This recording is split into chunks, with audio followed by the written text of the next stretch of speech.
Naturellement, si le cœur d'une personne est droit, elle aime entendre parler de donner. Ceux qui n'aiment pas entendre parler de donner sont ceux qui ne veulent pas donner. Restez avec nous dans Jouissez de votre vie.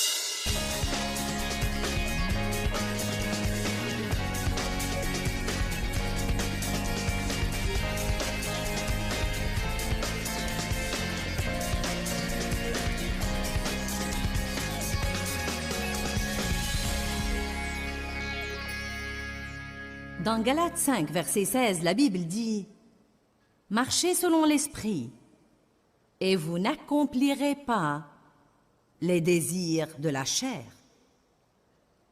Nous devons comprendre que la Bible ne nous enseigne pas et ne nous promet jamais que les désirs de la chair vont simplement s'en aller.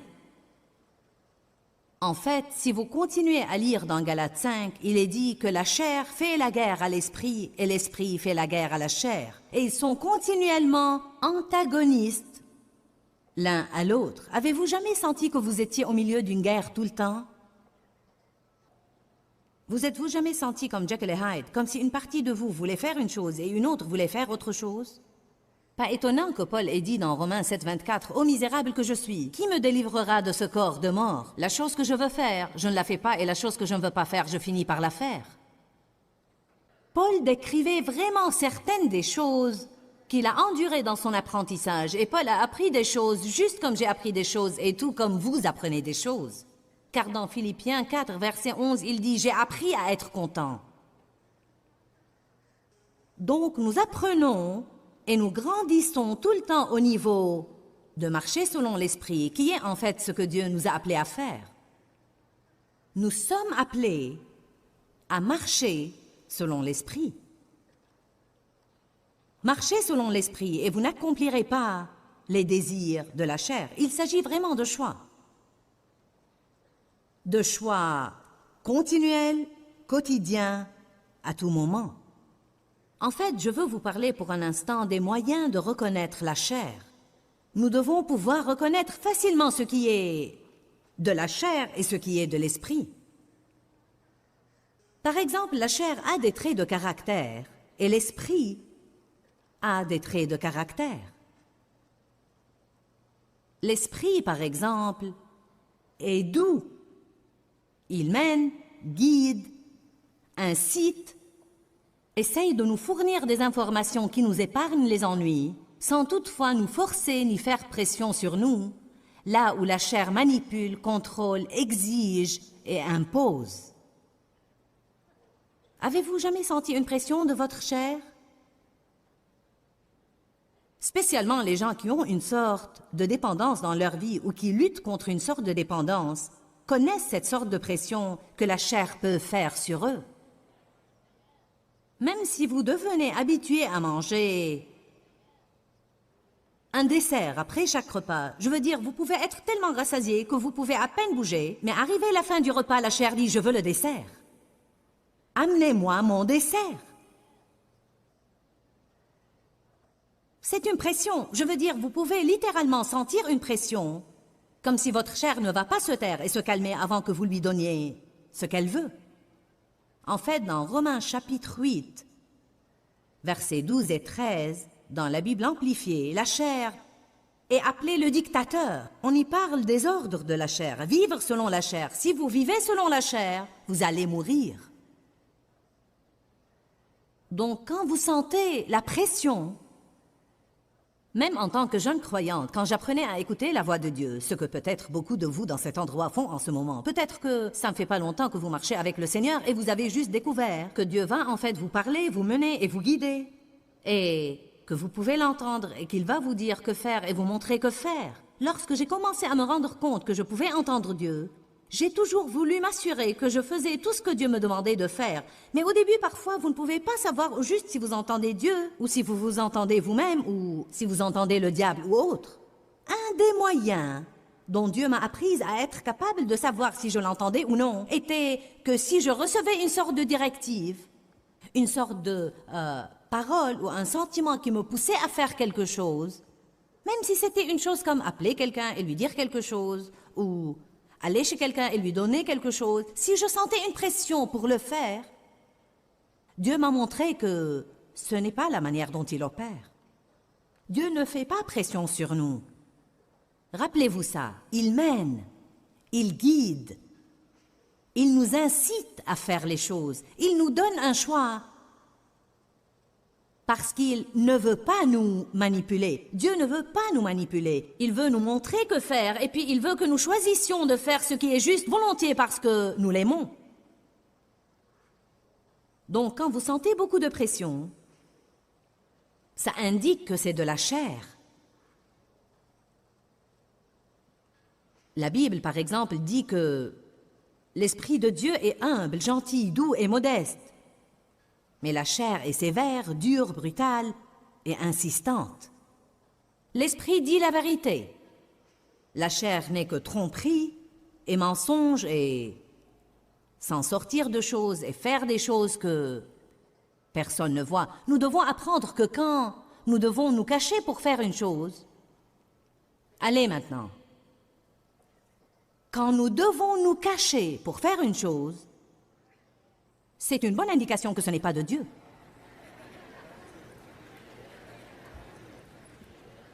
Si vous recevez un coup de fil personnel au travail et le patron entre, je veux dire que c'est un des moyens pour aider les croyants à apprendre à discerner quand ce que nous faisons est de la chair et quand ce que nous faisons est de l'esprit. Si vous ne pouvez pas prendre des fournitures de votre bureau devant votre patron, alors vous ne devez pas les prendre derrière son dos. Allez maintenant, je vous dis la vérité. Si vous allez jouer sur l'Internet au bureau, durant les heures de travail, si vous ne le faites pas quand le patron vous voit, alors vous ne devez pas le faire quand il tourne le dos. Nous faisons trop de choses en pensant que personne ne nous voit et que nous nous en sortons, quand en réalité il y a un œil qui voit tout le temps. Et la vérité, c'est que Dieu voit tout ce que nous faisons et nous devons vivre devant Dieu et ne pas penser que nous nous en sortons de quoi que ce soit, car ce n'est pas le cas. Dites tous à voix haute, je ne m'en sors de rien.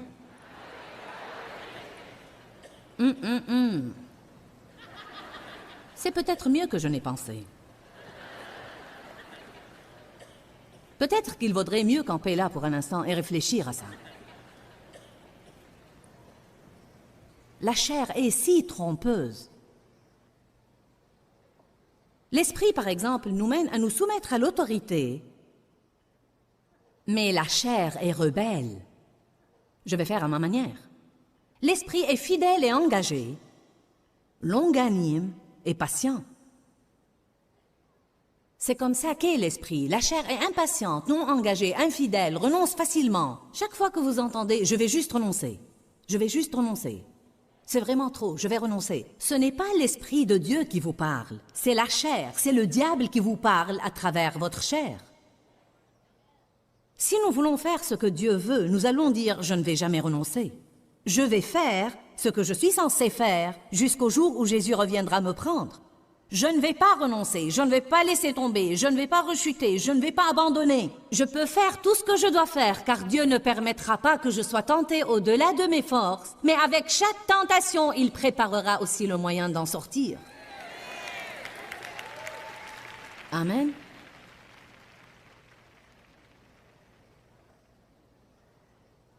L'esprit est excellent, il ne se compromet jamais.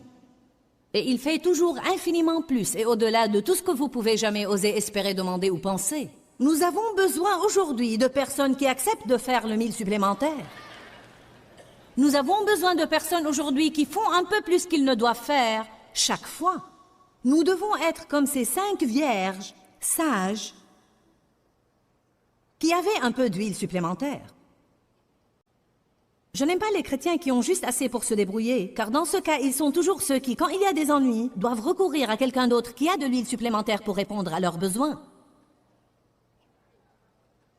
La chair se compromet, elle est médiocre dans la meilleure des hypothèses et ne fait jamais une chose qu'elle n'est pas obligée de faire. Paresseuse, la chair est paresseuse. L'esprit est généreux. Si vous vous êtes énervé à propos de l'offrande, ce n'est pas Dieu qui vous a énervé. Je veux dire, sérieusement, si vous vous êtes offensé ou irrité parce que j'ai parlé ce soir pendant 5 ou 10 minutes ou n'importe au sujet de données, il y a des gens qui nous écrivent que nous parlons trop longtemps au sujet de données. Vous ne l'auriez pas pensé si vous aviez mes factures. Hein? Oui, allez, montez ici et mettez-vous à ma place et voyez ce que vous auriez fait. C'est étonnant comme les gens ont des opinions sur des choses dont ils ne savent rien. C'est vraiment un bon exemple. Réellement, si le cœur d'une personne est droit, elle aime entendre parler de donner. Ceux qui n'aiment pas entendre parler de donner sont ceux qui ne veulent pas donner. Bon sermon, Joyce, merci.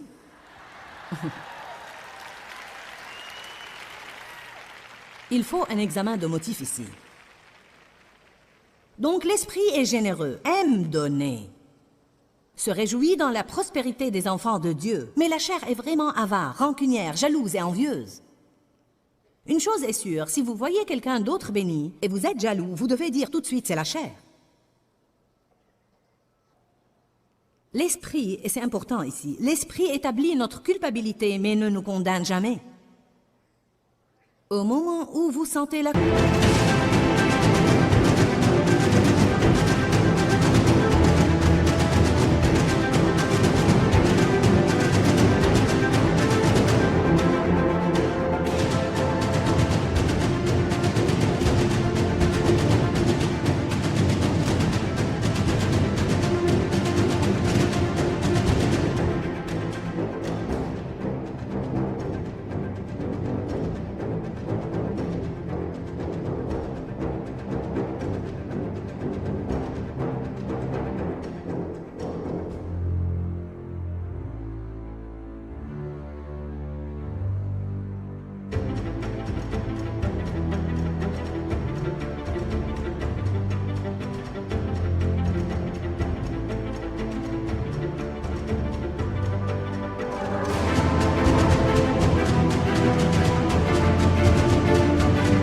Condamnation, vous devez dire tout de suite, c'est du diable.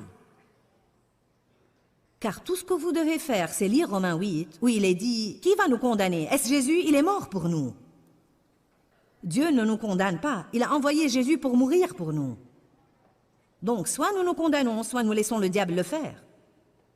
Le diable veut nous talonner et nous avoir sous quelque chose tout le temps. Et vous savez ce que la condamnation fait. Vous êtes vraiment sous tout. Il ne s'agit pas d'avoir votre péché pardonné et en être purifié et vous en débarrasser et avancer comme la Bible vous dit de le faire, mais c'est être sous quelque chose tout le temps, avoir mauvaise conscience. Le diable veut que vous ayez mauvaise conscience à propos de vous-même. Vous avez mauvaise conscience, Dieu ne peut pas se servir de vous pour servir quelqu'un d'autre. Dieu toutefois va établir notre culpabilité, nous amener à nous repentir, nous purifier et puis nous aider à entamer l'étape suivante. Amen. Nous devons sortir de dessous cette stupide condamnation. La condamnation ressemble à un manège. Vous y montez et il n'y a pas de place pour descendre. Et vous passez tout votre temps à lutter contre la condamnation et vous n'avez plus d'énergie pour marcher selon l'esprit. Marchez selon l'esprit et vous n'accomplirez pas les désirs de la chair. Nous ne sommes pas censés lutter contre la chair tout le temps. Nous devons nous concentrer à marcher selon l'esprit. Oubliez tout ce que vous faites de travers. Vous n'êtes pas obligé de donner à Dieu une liste tous les jours. Il sait déjà. Repentez-vous, obtenez son pardon et allez de l'avant et concentrez-vous à marcher selon l'esprit.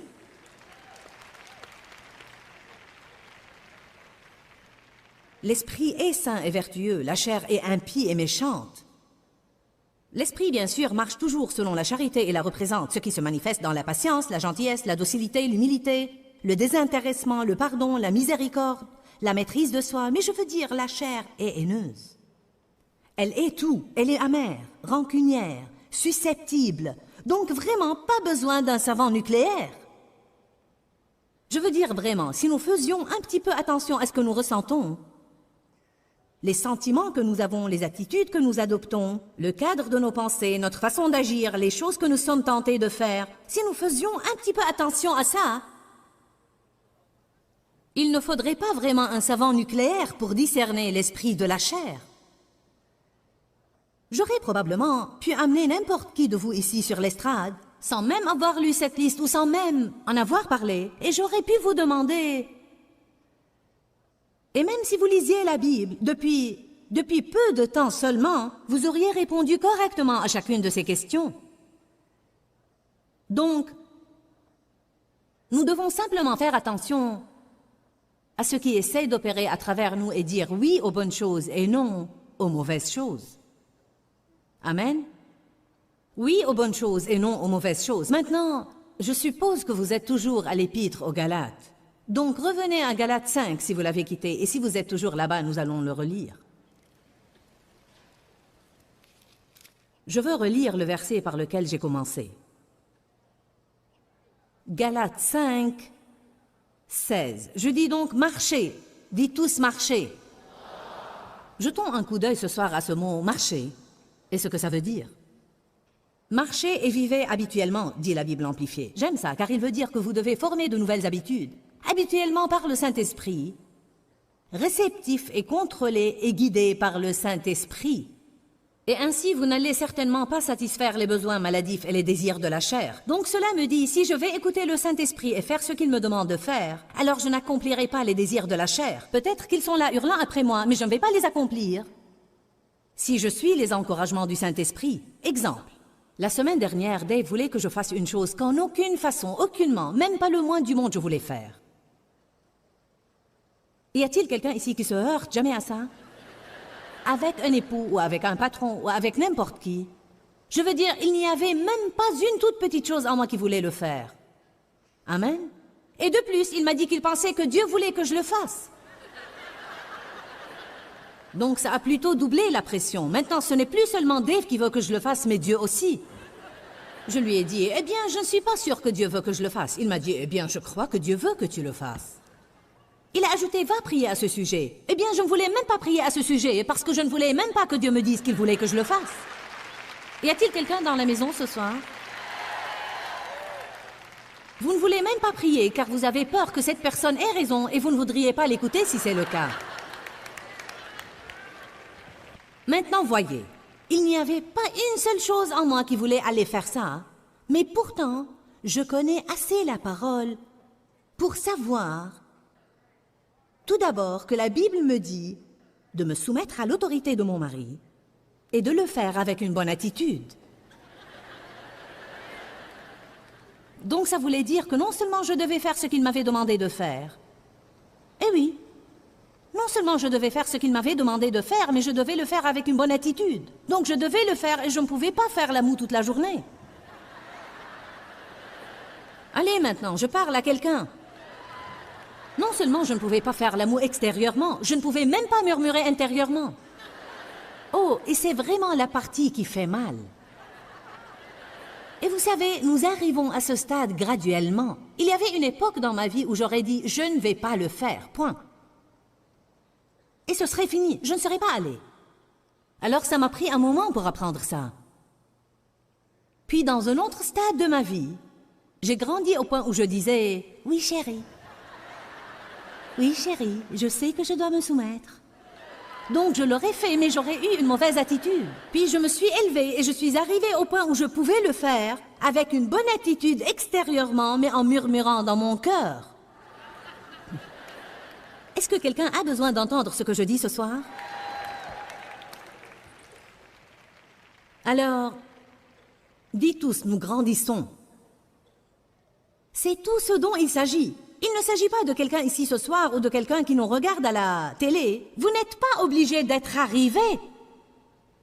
En fait, il n'y a personne ici qui est arrivé ou qui arrivera jamais avant que Jésus revienne et nous prenne. Mais le point essentiel, c'est que nous devons continuer à avancer. Et nous sommes responsables de tout ce que nous savons. Et il s'agit de choix. Je pourrais avoir un parent riche qui me paye mes cours à la faculté. Ça ne veut pas dire que je vais recevoir mon diplôme. Jésus a payé nos cours. Il a payé très cher pour que nous ayons une vie exceptionnelle, une vie ointe, une vie prospère, une vie réussie, une vie remplie de vertus, de paix et de joie. Par le Saint-Esprit, Dieu peut se servir de nous pour faire des choses grandioses. Jésus a payé, il a versé son sang et il nous a ouvert la voie. Mais nous devons faire les bons choix. J'ai dû faire le choix de ne pas faire ce dont j'avais envie, mais de marcher selon l'Esprit. Car je savais ce que j'étais censé faire. Maintenant, vous savez quoi? Ma chair s'est sentie au bord des larmes toute la journée. Allez, maintenant, vous savez comment est notre chair. Si notre chair ne fait pas à son idée, c'est juste comme... Ne prétendez pas que vous ignorez de quoi je parle, car vous le savez. C'est comme...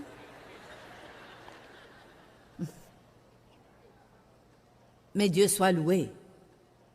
Je ne suis pas jugé par ce que je ressens, je suis jugé par ce que je fais.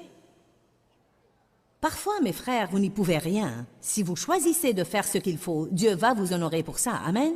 Car parfois, faire ce qui est juste quand vous n'avez pas de sentiments pour vous appuyer et pour vous soutenir est même plus important que d'avoir tous les sentiments ardents et vouloir faire tout ce qui est juste.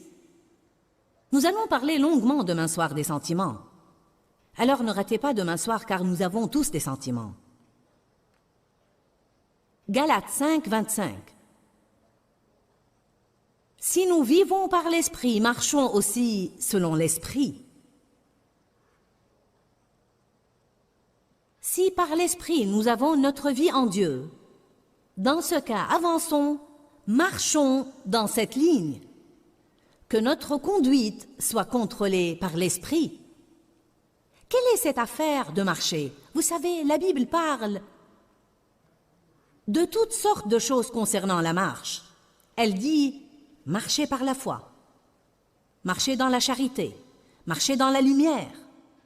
Éphésiens 5,15 dit « conduisez-vous avec circonspection ». Nous allons voir cette écriture dans un instant. Marchez comme il a marché. Marchez avec Dieu. Marchez d'une manière digne de votre vocation. Marchez dans le respect et la crainte révérentielle de Dieu. Marchez et ordonnez votre vie d'après ce que vous avez appris. Que veut-il dire par marcher? Ce sont des pas. Une marche, c'est des pas. Combien de vous ont un but dans la vie? Nous avons des buts. Nous avons tous des buts. Supposons que mon but est d'atteindre ce haut-parleur. Maintenant, je ne vais pas y arriver seulement par les souhaits. Avez-vous idée combien de chrétiens souhaitent qu'il soit ceci et cela et autre chose? Si seulement j'avais un grand ministère. Si seulement ma maison était propre. Si seulement je perdais du poids. Si seulement j'avais des muscles comme ça. Je vous dis la vérité. Si seulement, je dis tout le temps, nous avons beaucoup de bréchés, mais quand allons-nous avoir des colonnes vertébrales et faire ce que nous devons faire?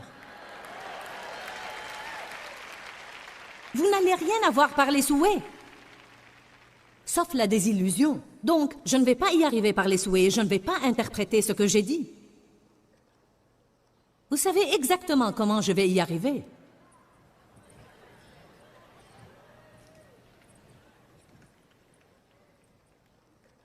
J'y suis arrivée, je suis contente de l'avoir fait. Chaque pas que j'ai fait...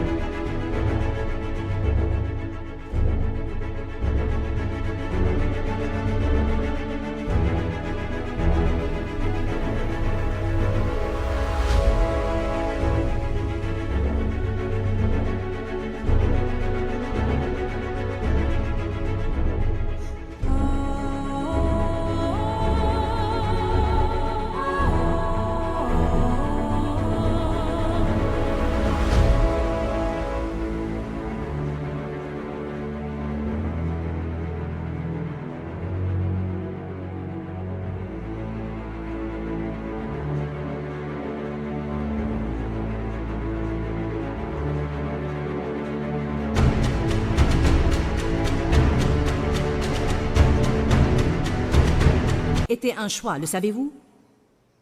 Mes jambes n'ont pas bougé d'elles-mêmes. J'ai dû faire un choix pour faire ce qui est juste. Il y a des gens ici ce soir, et il y a beaucoup de gens qui nous regardent à la télé, beaucoup qui nous regardent à la télé,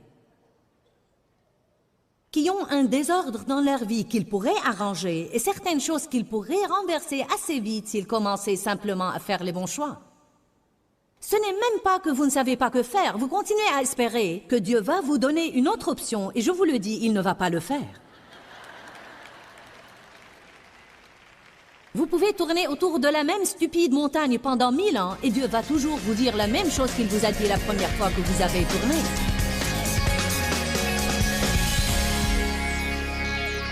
Nous voulons tous avoir une longueur d'avance sur le diable et c'est un sujet très important dont nous avons parlé aujourd'hui. Continuez à marcher quand le diable est en train de rôder. Ce que je veux dire par là, c'est qu'il ne faut pas renoncer. C'est la clé. Refusez de renoncer. L'endurance est la clé pour l'exaucement de votre prière et de jouir vraiment de la gloire de Dieu dans votre vie. Donc je veux vous encourager aujourd'hui, quel que soit ce que vous endurez, et quelle que soit sa durée, continuez absolument à marcher et rappelez-vous, une marche, c'est un petit pas à la fois. Peut-être que vous n'allez pas sentir que vous faites un grand progrès, mais si vous continuez à marcher, vous allez vous en sortir de ces moments que vous traversez et vous allez connaître la gloire de Dieu dans votre vie. Rappelez-vous, quel que soit ce que vous endurez, ça aussi va passer. Vous savez, vous n'êtes pas les seuls qui doivent se dire ça. Je dois me dire ça quand des choses se passent dans ma vie. Parfois, Dave et moi, nous nous encourageons et il me dit « Joyce, ça aussi va passer ». Je crois que la parole de Dieu va sans aucun doute changer votre vie. Jésus a dit « Si vous demeurez dans ma parole, vous êtes vraiment mes disciples, vous connaîtrez la vérité et la vérité vous affranchira. » Que Dieu vous bénisse. À très bientôt. Dis-leur que je les aime. Dans ce livret, Joyce Meyer donne une révélation de l'amour de Dieu pour nous. Pour obtenir ce livret gratuitement, écrivez-nous à Joyce Meyer, boîte postale 40095-6300, Larnaca, Chypre.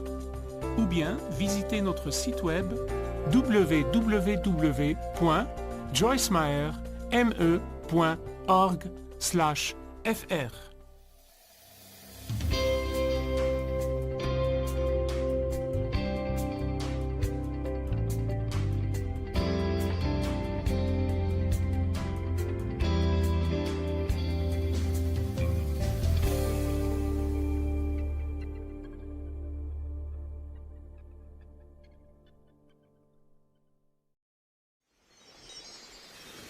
Réellement, si le cœur d'une personne est droit, elle aime entendre parler de donner. Ceux qui n'aiment pas entendre parler de donner sont ceux qui ne veulent pas donner. Restez avec nous dans Jouissez de votre vie.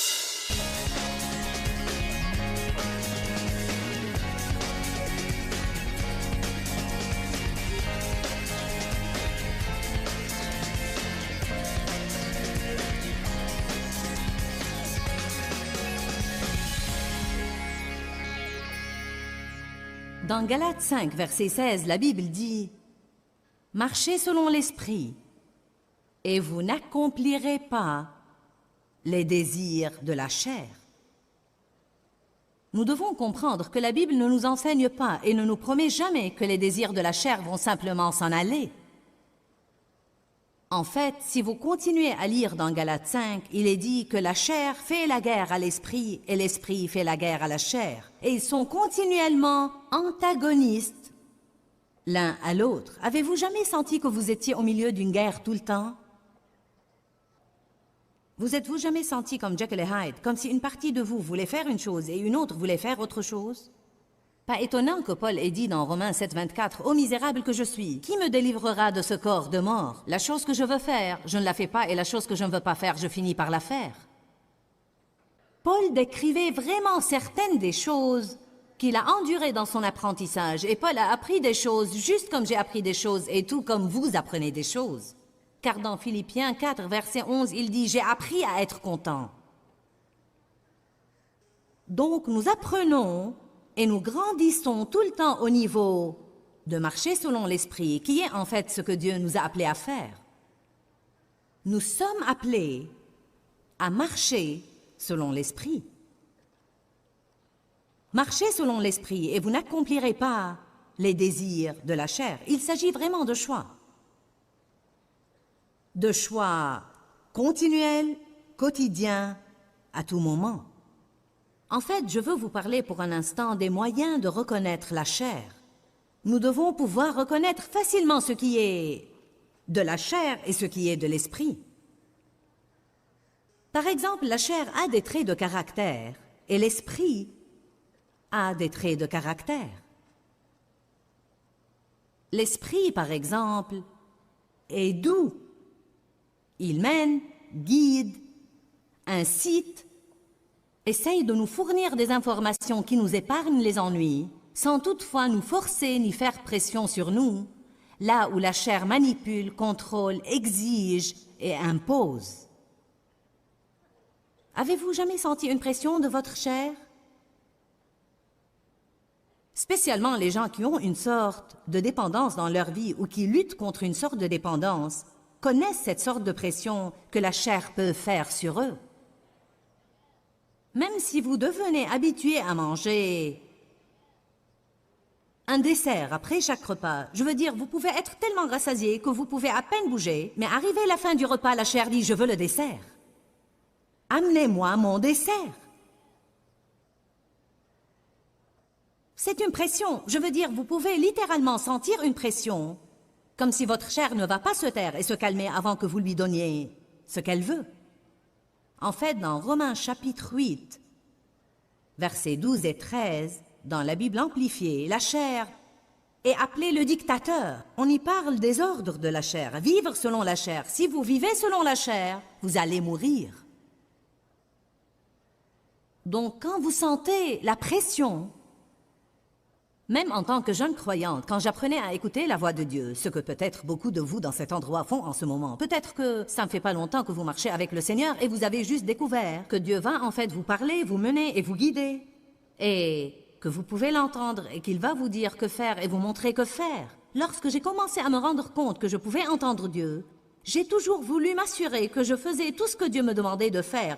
Mais au début, parfois, vous ne pouvez pas savoir juste si vous entendez Dieu, ou si vous vous entendez vous-même, ou si vous entendez le diable ou autre. Un des moyens dont Dieu m'a apprise à être capable de savoir si je l'entendais ou non était que si je recevais une sorte de directive, une sorte de parole ou un sentiment qui me poussait à faire quelque chose, même si c'était une chose comme appeler quelqu'un et lui dire quelque chose, ou aller chez quelqu'un et lui donner quelque chose, si je sentais une pression pour le faire, Dieu m'a montré que ce n'est pas la manière dont il opère. Dieu ne fait pas pression sur nous. Rappelez-vous ça, il mène, il guide, il nous incite à faire les choses, il nous donne un choix. Parce qu'il ne veut pas nous manipuler. Dieu ne veut pas nous manipuler. Il veut nous montrer que faire, et puis il veut que nous choisissions de faire ce qui est juste volontiers parce que nous l'aimons. Donc, quand vous sentez beaucoup de pression, ça indique que c'est de la chair. La Bible, par exemple, dit que l'Esprit de Dieu est humble, gentil, doux et modeste. Mais la chair est sévère, dure, brutale et insistante. L'esprit dit la vérité. La chair n'est que tromperie et mensonge et s'en sortir de choses et faire des choses que personne ne voit. Nous devons apprendre que quand nous devons nous cacher pour faire une chose, allez maintenant, quand nous devons nous cacher pour faire une chose, c'est une bonne indication que ce n'est pas de Dieu.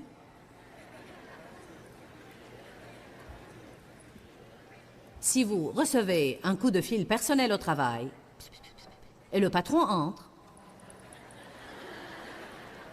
je veux dire que c'est un des moyens pour aider les croyants à apprendre à discerner quand ce que nous faisons est de la chair et quand ce que nous faisons est de l'esprit. Si vous ne pouvez pas prendre des fournitures de votre bureau devant votre patron, alors vous ne devez pas les prendre derrière son dos. Allez maintenant, je vous dis la vérité. Si vous allez jouer sur l'Internet au bureau, durant les heures de travail, si vous ne le faites pas quand le patron vous voit, alors vous ne devez pas le faire quand il tourne le dos. Nous faisons trop de choses en pensant que personne ne nous voit et que nous nous en sortons, quand en réalité il y a un œil qui voit tout le temps. Et la vérité c'est que Dieu voit tout ce que nous faisons et nous devons vivre devant Dieu et ne pas penser que nous nous en sortons de quoi que ce soit, car ce n'est pas le cas. Dites tous à voix haute, je ne m'en sors de rien.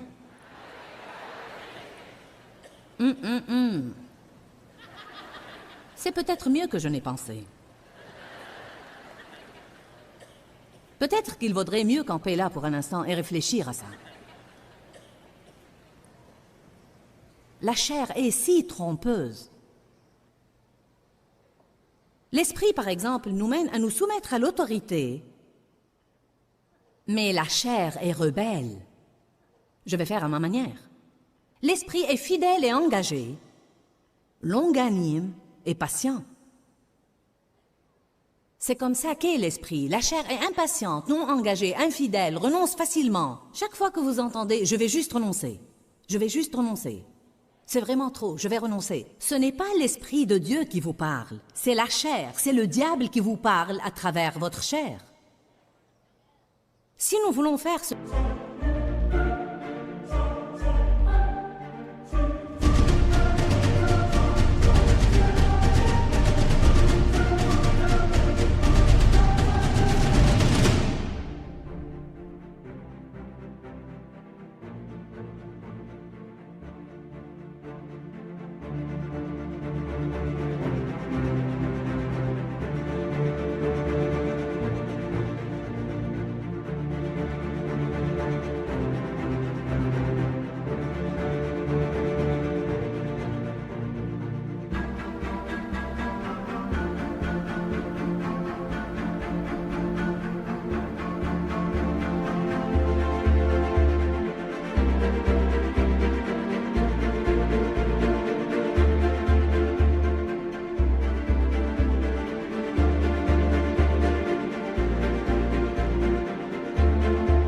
que Dieu veut, nous allons dire « je ne vais jamais renoncer ». Je vais faire ce que je suis censé faire jusqu'au jour où Jésus reviendra me prendre. Je ne vais pas renoncer, je ne vais pas laisser tomber, je ne vais pas rechuter, je ne vais pas abandonner. Je peux faire tout ce que je dois faire car Dieu ne permettra pas que je sois tenté au-delà de mes forces. Mais avec chaque tentation, il préparera aussi le moyen d'en sortir. Amen.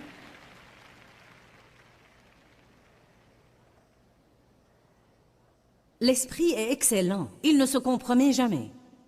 Et il fait toujours infiniment plus et au-delà de tout ce que vous pouvez jamais oser espérer, demander ou penser. Nous avons besoin aujourd'hui de personnes qui acceptent de faire le 1000 supplémentaire. Nous avons besoin de personnes aujourd'hui qui font un peu plus qu'ils ne doivent faire chaque fois. Nous devons être comme ces 5 vierges sages qui avaient un peu d'huile supplémentaire. Je n'aime pas les chrétiens qui ont juste assez pour se débrouiller, car dans ce cas, ils sont toujours ceux qui, quand il y a des ennuis, doivent recourir à quelqu'un d'autre qui a de l'huile supplémentaire pour répondre à leurs besoins. La chair se compromet, elle est médiocre dans la meilleure des hypothèses et ne fait jamais une chose qu'elle n'est pas obligée de faire. Paresseuse, la chair est paresseuse. L'esprit est généreux. Si vous vous êtes énervé à propos de l'offrande, ce n'est pas Dieu qui vous a énervé.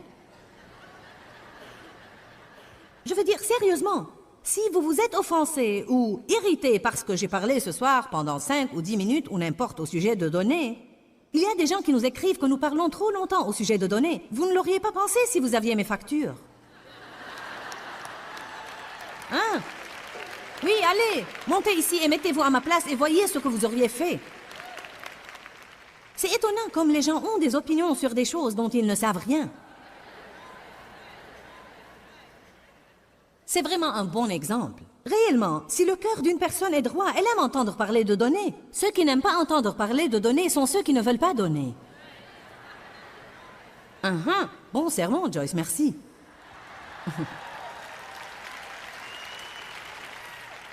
Il faut un examen de motif ici. Donc l'esprit est généreux, aime donner. Se réjouit dans la prospérité des enfants de Dieu. Mais la chair est vraiment avare, rancunière, jalouse et envieuse. Une chose est sûre, si vous voyez quelqu'un d'autre béni et vous êtes jaloux, vous devez dire tout de suite c'est la chair. L'esprit, et c'est important ici, l'esprit établit notre culpabilité mais ne nous condamne jamais. Au moment où vous sentez la condamnation, vous devez dire tout de suite c'est du diable. Car tout ce que vous devez faire, c'est lire Romains 8, où il est dit « Qui va nous condamner? Est-ce Jésus? Il est mort pour nous. » Dieu ne nous condamne pas. Il a envoyé Jésus pour mourir pour nous. Donc, soit nous nous condamnons, soit nous laissons le diable le faire. Le diable veut nous talonner et nous avoir sous quelque chose tout le temps. Et vous savez ce que la condamnation fait. Vous êtes vraiment sous tout. Il ne s'agit pas d'avoir votre péché pardonné et en être purifié et vous en débarrasser et avancer comme la Bible vous dit de le faire, mais c'est être sous quelque chose tout le temps, avoir mauvaise conscience. Le diable veut que vous ayez mauvaise conscience à propos de vous-même. Vous avez mauvaise conscience, Dieu ne peut pas se servir de vous pour servir quelqu'un d'autre. Dieu toutefois va établir notre culpabilité, nous amener à nous repentir, nous purifier et puis nous aider à entamer l'étape suivante. Amen. Nous devons sortir de dessous cette stupide condamnation. La condamnation ressemble à un manège. Vous y montez et il n'y a pas de place pour descendre. Et vous passez tout votre temps à lutter contre la condamnation et vous n'avez plus d'énergie pour marcher selon l'esprit. Marchez selon l'esprit et vous n'accomplirez pas les désirs de la chair. Nous ne sommes pas censés lutter contre la chair tout le temps. Nous devons nous concentrer à marcher selon l'esprit. Oubliez tout ce que vous faites de travers. Vous n'êtes pas obligé de donner à Dieu une liste tous les jours. Il sait déjà. Repentez-vous. Obtenez son pardon et allez de l'avant et concentrez-vous à marcher selon l'esprit.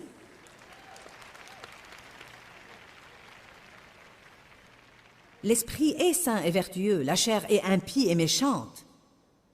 L'esprit, bien sûr, marche toujours selon la charité et la représente, ce qui se manifeste dans la patience, la gentillesse, la docilité, l'humilité, le désintéressement, le pardon, la miséricorde, la maîtrise de soi. Mais je veux dire, la chair est haineuse. Elle est tout, elle est amère, rancunière, susceptible, donc vraiment pas besoin d'un savant nucléaire. Je veux dire vraiment, si nous faisions un petit peu attention à ce que nous ressentons, les sentiments que nous avons, les attitudes que nous adoptons, le cadre de nos pensées, notre façon d'agir, les choses que nous sommes tentés de faire, si nous faisions un petit peu attention à ça, il ne faudrait pas vraiment un savant nucléaire pour discerner l'esprit de la chair. J'aurais probablement pu amener n'importe qui de vous ici sur l'estrade, sans même avoir lu cette liste ou sans même en avoir parlé, et j'aurais pu vous demander... Et même si vous lisiez la Bible depuis peu de temps seulement, vous auriez répondu correctement à chacune de ces questions. Donc, nous devons simplement faire attention à ce qui essaie d'opérer à travers nous et dire oui aux bonnes choses et non aux mauvaises choses. Amen. Oui aux bonnes choses et non aux mauvaises choses. Maintenant, je suppose que vous êtes toujours à l'épître aux Galates. Donc revenez à Galates 5 si vous l'avez quitté, et si vous êtes toujours là-bas, nous allons le relire. Je veux relire le verset par lequel j'ai commencé.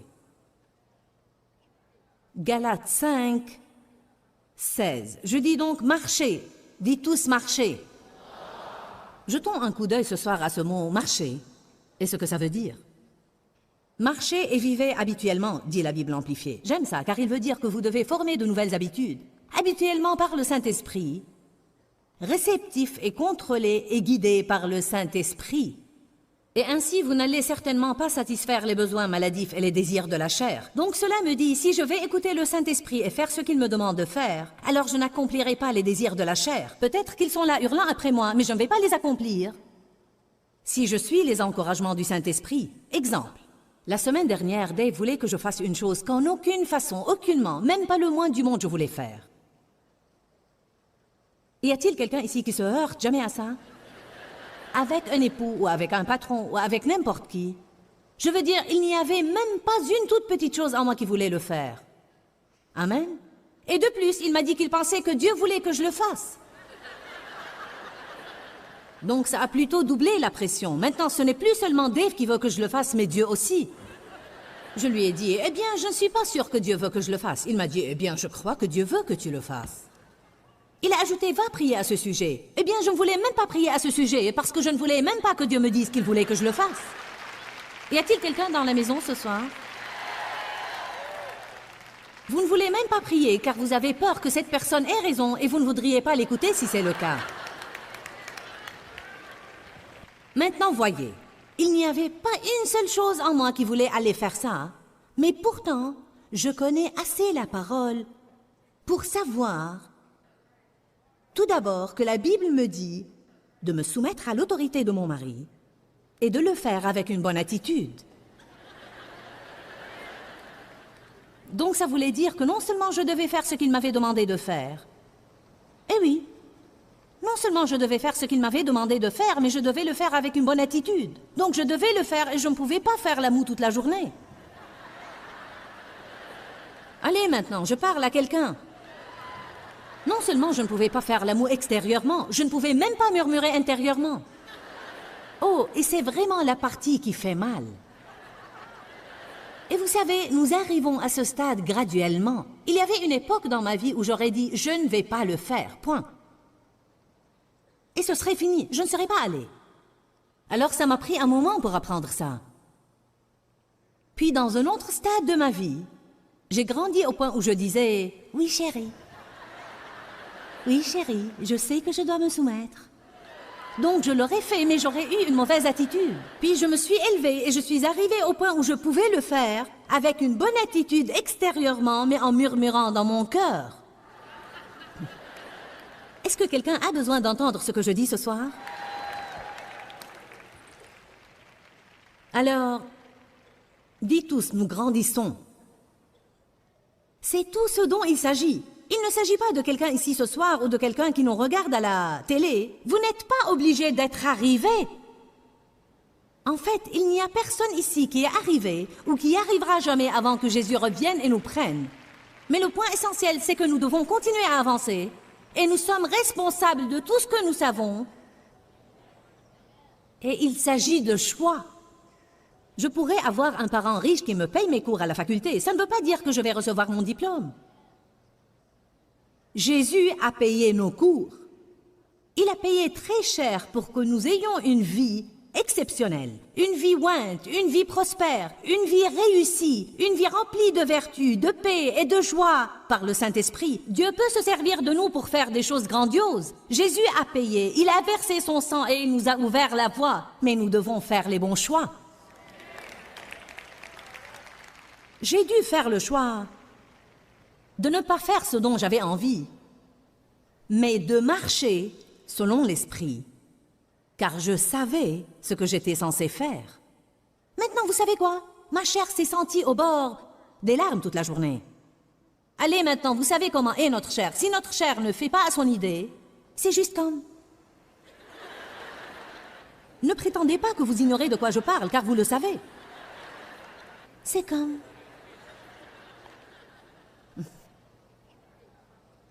Mais Dieu soit loué. Je ne suis pas jugé par ce que je ressens, je suis jugé par ce que je fais. Parfois, mes frères, vous n'y pouvez rien si vous choisissez de faire ce qu'il faut.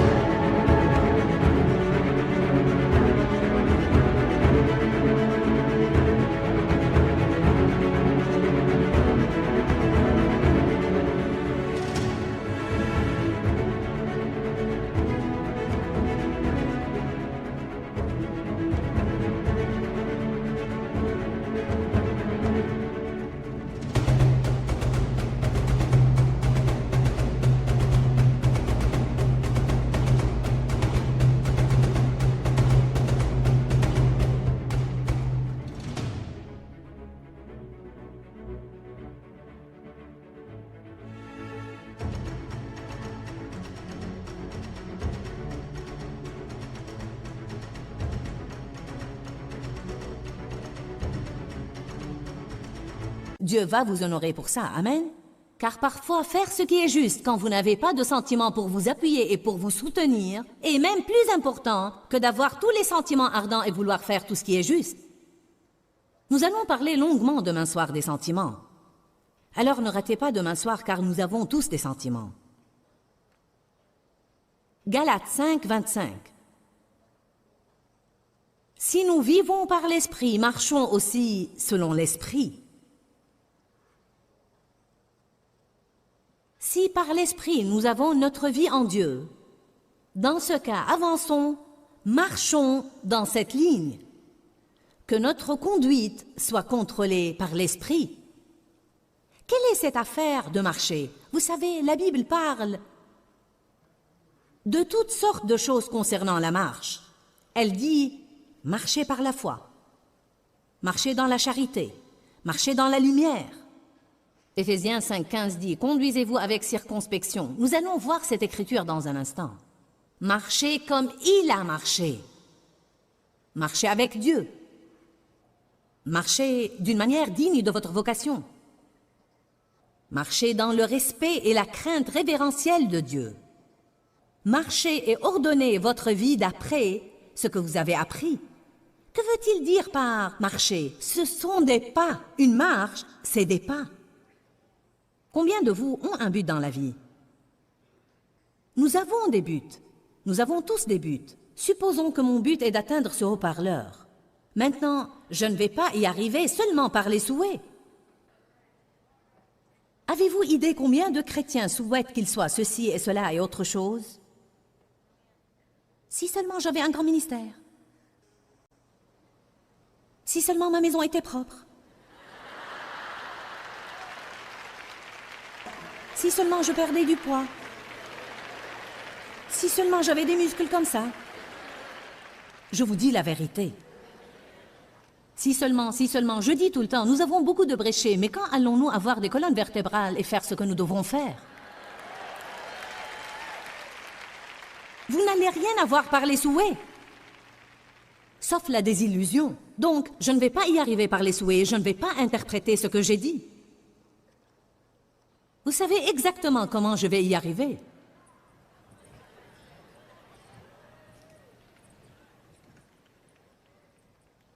Ah, j'y suis arrivée, je suis contente de l'avoir fait. Chaque pas que j'ai fait était un choix, le savez-vous?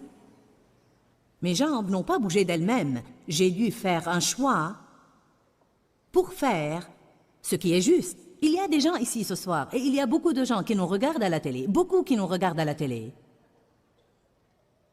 qui ont un désordre dans leur vie qu'ils pourraient arranger, et certaines choses qu'ils pourraient renverser assez vite s'ils commençaient simplement à faire les bons choix. Ce n'est même pas que vous ne savez pas que faire, vous continuez à espérer que Dieu va vous donner une autre option, et je vous le dis, il ne va pas le faire. Vous pouvez tourner autour de la même stupide montagne pendant 1000 ans et Dieu va toujours vous dire la même chose qu'il vous a dit la première fois que vous avez tourné.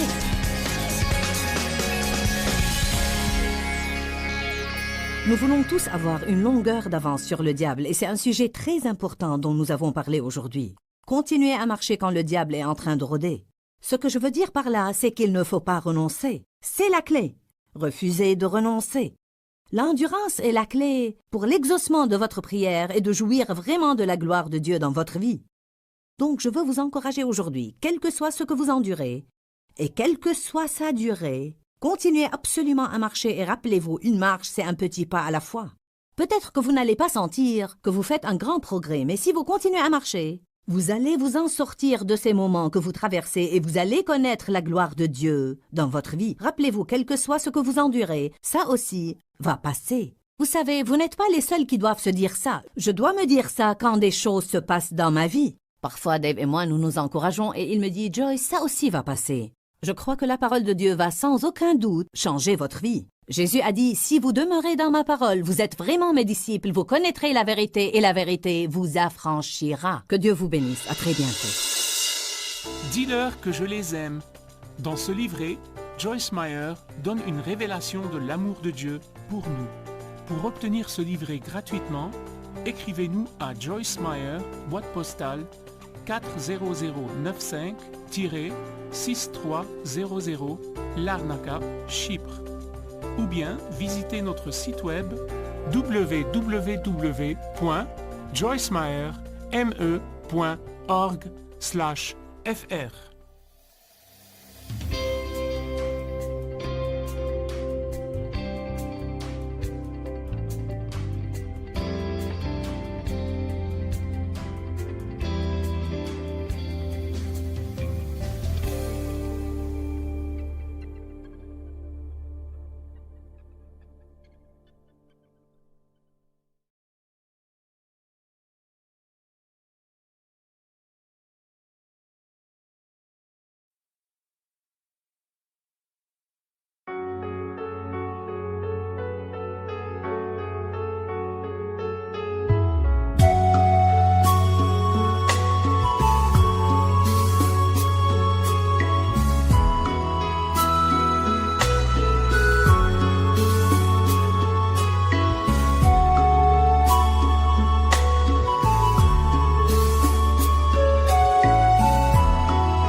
khắp phương trời vẫn nhớ tới quê hương. Người về đây thăm làng Trù quê mẹ và làng Sen quê cha, xúc động bồi hồi người rơi giọt lệ, thương mái nhà tranh.